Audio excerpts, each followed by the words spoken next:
Assalamualaikum warahmatullahi wabarakatuh. Perkenalkan, nama saya Siska Rizkytiana dari Prodi Pendidikan Ekonomi Angkatan 2019-2020 Universitas Pancasakti Bekasi. Pajak adalah iuran pada kas negara berdasarkan undang-undang yang dapat dipaksakan dengan tidak mendapat jasa timbal atau kontraprestasi yang langsung dapat ditunjukkan dan yang digunakan untuk membayar pengeluaran umum. 1. Iuran dari rakyat kepada negara. 2. Berdasarkan undang-undang. 3. Tanpa jasa timbal yang secara langsung dapat ditunjuk. 4. Digunakan untuk membiayai rumah tangga negara. 1. Fungsi budget air. Pajak sebagai sumber dana bagi pemerintah untuk membiayai pengeluaran-pengeluarannya. Yang kedua, fungsi reguler N. Pajak berfungsi sebagai alat untuk mengatur atau melaksanakan kebijakan pemerintah dalam bidang sosial dan ekonomi. 1. Syarat keadilan. 2. Syarat yuridis. 3. Syarat ekonomis. 4. Syarat finansial. Dan terakhir, sistem pemungutan harus sederhana. Stelsel pajak dibagi menjadi 3, yaitu stelsel nyata, yang kedua stelsel anggapan, dan yang terakhir stelsel campuran. 1. Asas domisili. Negara berhak mengenakan pajak atas seluruh penghasilan WP yang bertempat tinggal dalam wilayahnya, baik yang berasal dari dalam negeri maupun luar negeri. Yang kedua, asas sumber.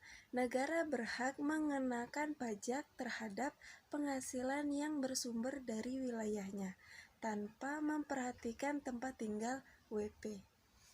Yang terakhir, asas kebangsaan. Pengenaan pajak didasarkan pada kebangsaan atau kewarganegaraan seseorang. 1. Official Assessment System. Yang kedua, Self-Assessment System. Yang ketiga, Withholding System.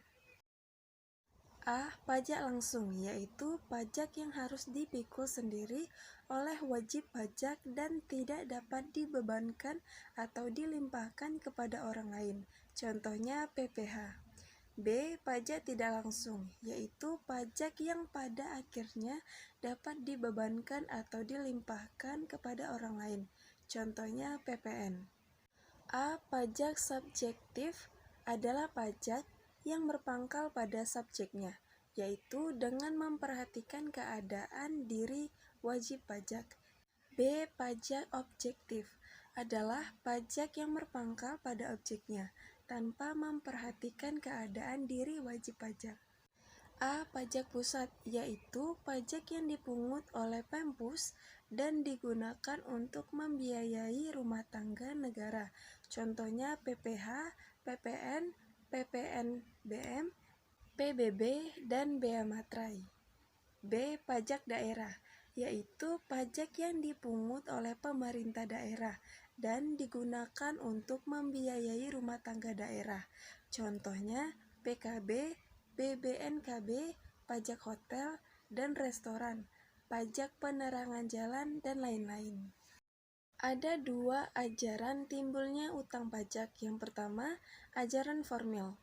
Utang pajak timbul karena dikeluarkannya surat ketetapan pajak atau SKP oleh Fiskus. Yang kedua, ajaran material. Utang pajak timbul karena berlakunya undang-undang. Hapusnya utang pajak dapat disebabkan beberapa hal. Yang pertama, pembayaran. Yang kedua, kompensasi. Yang ketiga, kadaluarsa. Yang keempat, pembebasan dan penghapusan. 1. Perlawanan pasif. Sistem pemungutan pajak yang sulit dipahami masyarakat krisis ekonomi. Yang kedua, perlawanan aktif. WP sengaja menghindari pajak. A. Tax avoidance. Usaha meringankan beban pajak dengan tidak melanggar undang-undang. Yang kedua, tax evasion. Usaha meringankan beban pajak dengan cara melanggar undang-undang. Sekian dari saya. Wassalamualaikum warahmatullahi wabarakatuh.